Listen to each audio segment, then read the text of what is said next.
Those who go crazy with the pain of samsara invariably and inevitably realize the self.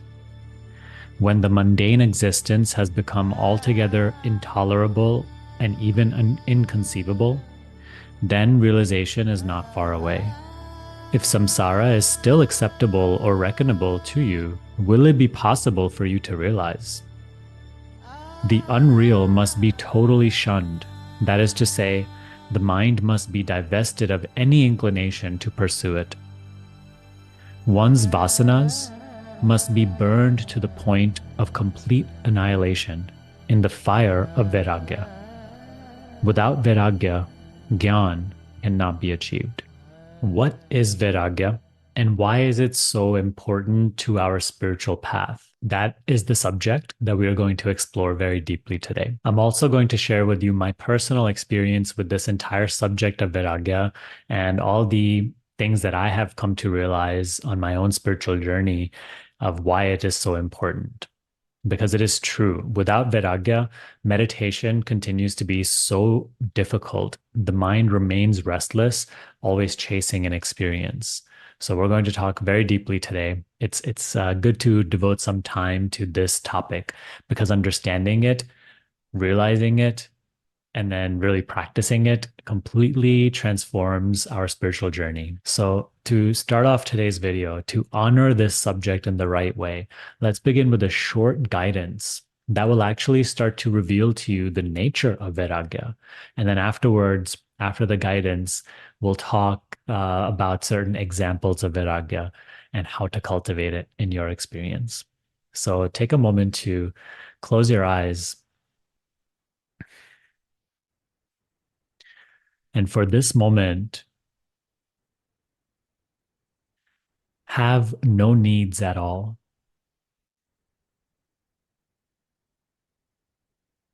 Allow this experience to arise however it is appearing. Don't need this experience to be any particular way.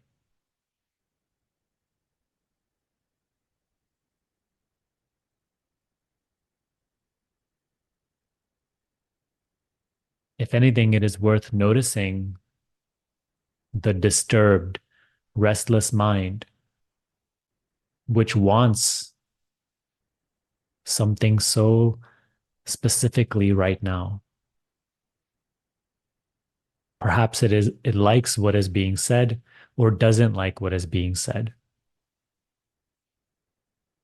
Regardless of what the mind wants, you don't want anything right now.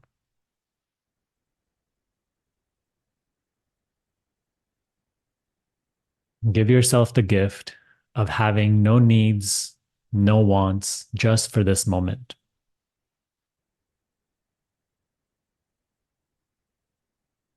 Need nothing in your experience to change.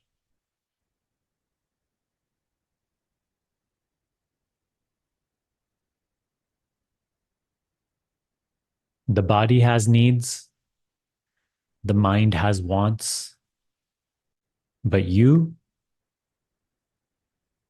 just be. You simply are. You have no needs, no wants.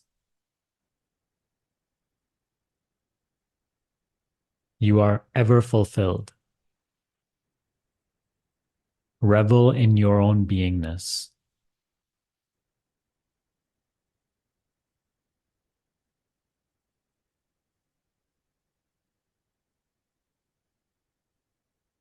Bring attention to your own self. Notice your existence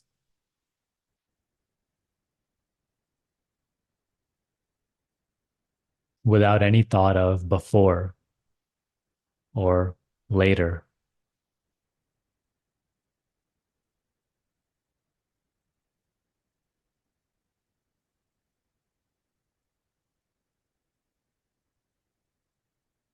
Allowing this experience to go wherever it must. No intended destination or agenda.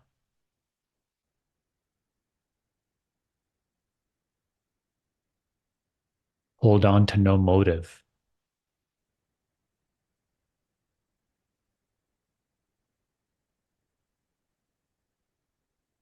put down all desires,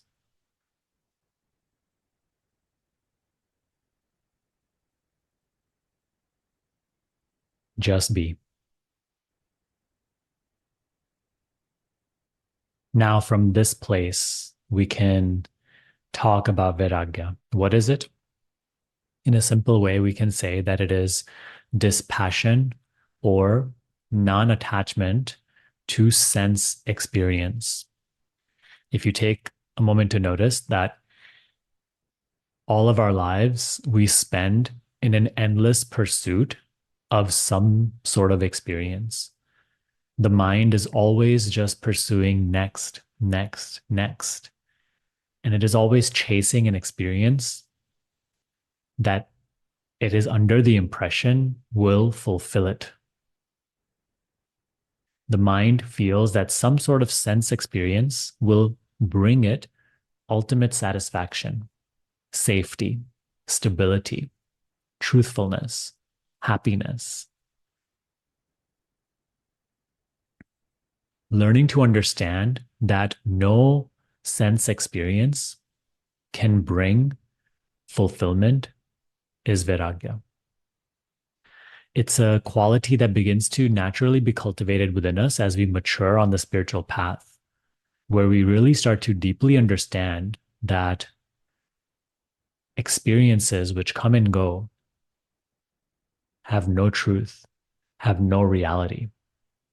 They only have apparent reality for the moment that they are appearing.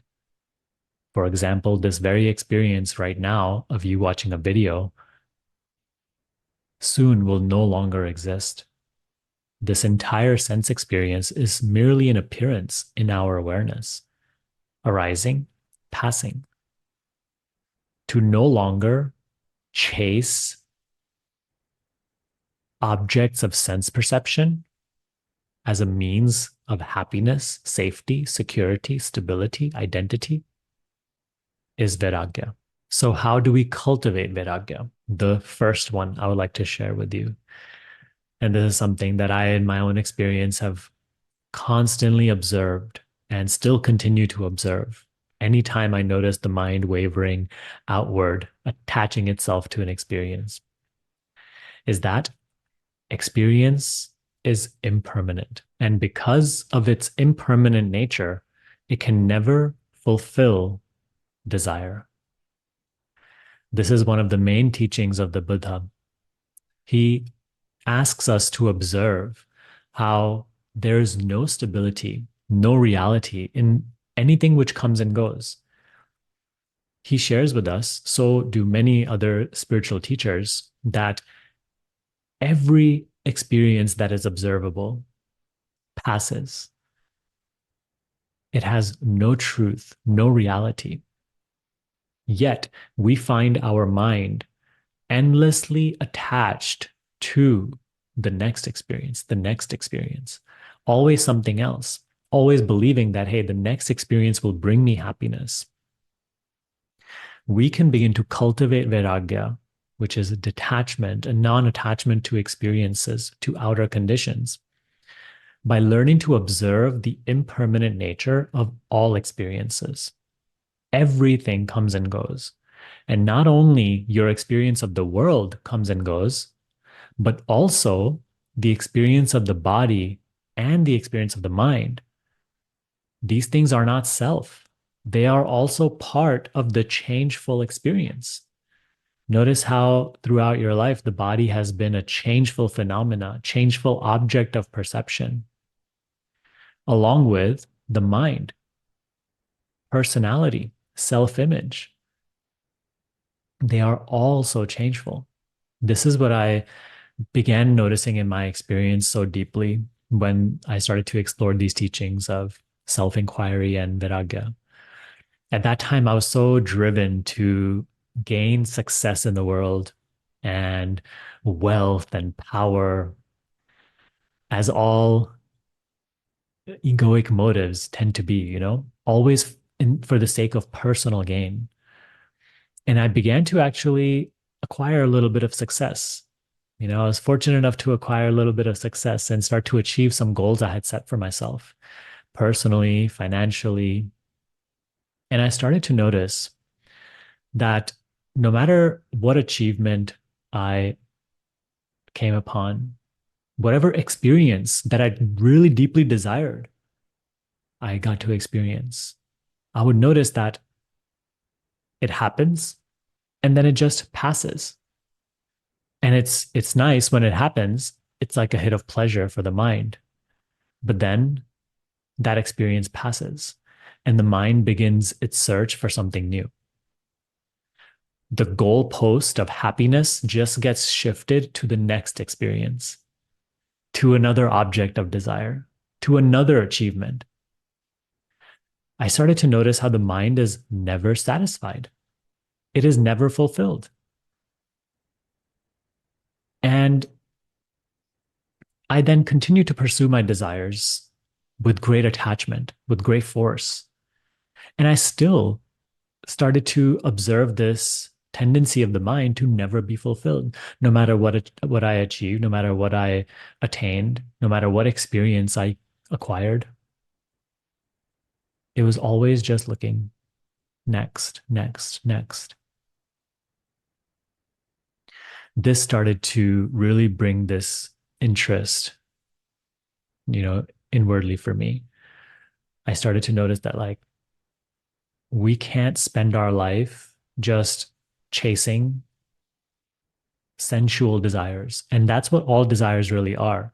They are sensual desires. We desire to experience something on the level of the senses in order for some mental satisfaction. But that mental satisfaction, even, is just an impermanent experience, which also doesn't last.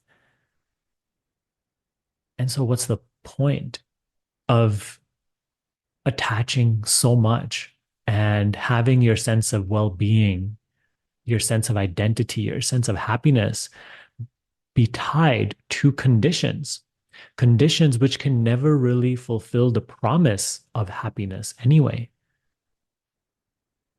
Isn't it a more fruitful state to simply live as life comes?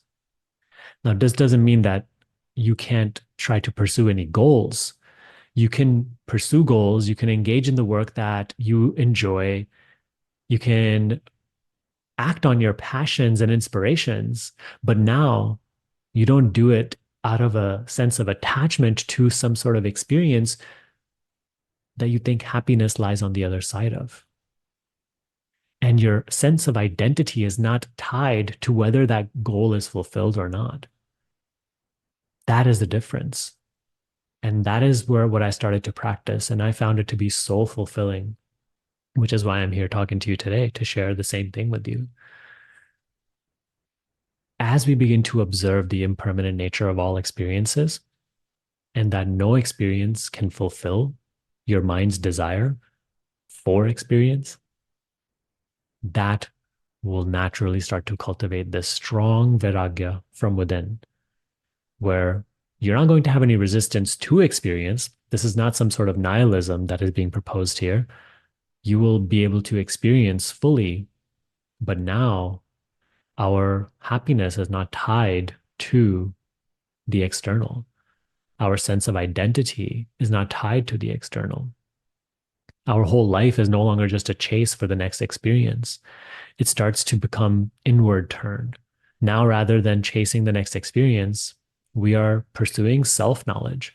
We are becoming curious about that which does not change, that which does not pass, that which is true and real.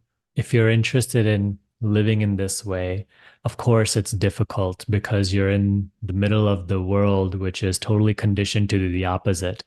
And not many of us have people in our lives who we can share this path with. So, in case you feel lonely on this path and you want to connect with other seekers, I highly encourage you to join our free group. I'll link it down below. But over there, you can connect with other seekers of truth who are also practicing self inquiry, Vairagya, growing in self knowledge. It's a wonderful place where we, meet and convene and talk to each other and share our path. Again, I'll link that down below. You can join after this video. but I wish to share with you one more thing about how to cultivate Vairagya. Now, this video I make for any earnest seeker of truth. And if you are an earnest seeker of truth, you must start to realize that attachment to sense objects, constantly chasing experience, desiring experience, keeps your mind outward, keeps your mind bound to illusion. Now, this is something that I myself battled for a long time because I didn't want to let go of my desires. And, it's not so much that you have to let go of your desires in the way that the mind is afraid about it in, but we do have to start to see that desire for experience will always keep you attached to personal identity. The ego is operating as the desire for experience. That is the ego. So as long as there is like a thirst for experience, the ego is active. And so it becomes an obstacle to self inquiry. It becomes an obstacle to meditation. It becomes an obstacle to self realization. The more we are attached with this thirst for experience, the more restless the mind will be. The harder we will find to go within ourselves, meditate on God, meditate on self. I began realizing this very, very deeply. And it's something I still continue to practice and notice in my experience. And I would invite you to do the same. Why do we constantly complain that, hey, I can't meditate? Mind is so restless. What is the mind restless about? The mind's restlessness is just revolving around me, the person, and my life, and what I want and what I don't want. And all of this is the opposite of Vairagya. It is attachment to conditions. It is desire, a thirst for experience. Why is it that all the spiritual traditions, all the great spiritual masters, they all share with us that desire is the enemy of wisdom? It is the cause of suffering. It's because as long as we are attached to experience, to life the way we believe it to be, it is just hard to go within. As the quote that I shared with you earlier by Ramana Maharshi, he said, one's vasanas must be burned to the point of complete annihilation in the fire of Vairagya. The vasanas are like these outward tendencies of mind which seek happiness, which seek self in the impermanent. So pursuing the impermanent is quite literally the opposite of pursuing the self or the truth. So that's why I say, as an earnest seeker of truth, right? If you're not an earnest seeker of truth, this advice may not be relevant to you and it may not resonate. But if it does, and still there's that great thirst, so like if this message resonates, but there's still a great thirst within you for experience, for achievement, for wealth, for approval, for fame, for love, for relationship, you can't try to shun it, but you have to observe that restlessly chasing those pursuits, one, makes your meditation practice very difficult. It makes inwardness very difficult. And it is an obstacle to your spiritual growth. And two, you have to see that no matter how much you pursue them, that even when you achieve them, it does not satisfy your thirst. Your thirst just takes on another form for a chase of something else. So that is the good way of going about it.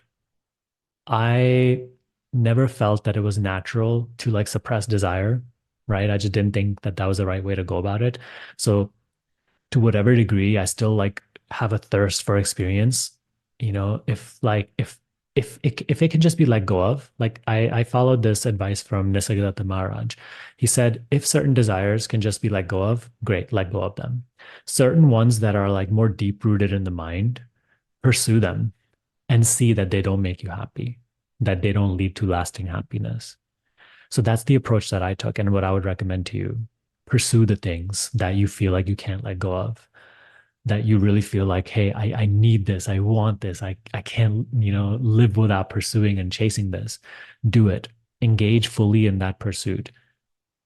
And then just continue to observe yourself, observe your mind, observe your experience in the way we talked about today. Observe the impermanent nature of all experience. Observe the restless nature of mind, regardless of what experience it acquires. And through that, Vairagya will automatically start to be cultivated. This is what I've observed in my experience. And I wouldn't say I'm any master of Vairagya. It is still something which is a practice for me.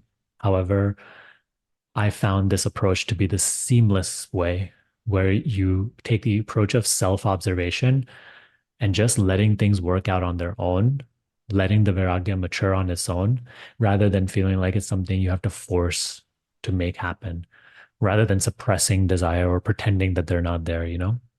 Those are silly ways of going about it.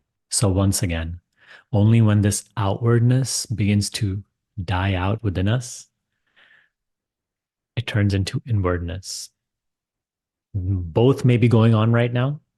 Whereas, like, you do want to go inward and you want to realize yourself, but at the same time, you want things little by little through self observation, through consistent meditation, through consistent spiritual practice. And in the way that we discussed today, this inwardness, this outwardness becomes weaker and weaker, and it turns into inwardness. And we are able to explore the self, truth, God, much more genuinely, much more sincerely. So, again, if this is something you need help with, join our free group. We have a lovely community there. We also have plenty of resources that will help you with your self inquiry practice, meditation practice, how to live these teachings in day to day life. We do meetings there, Q&As there. I think it will be a great help to you. Let me know what you thought about today's video and what you think about this type of subject of Vairagya. And what is your experience with it? I would love to hear from you.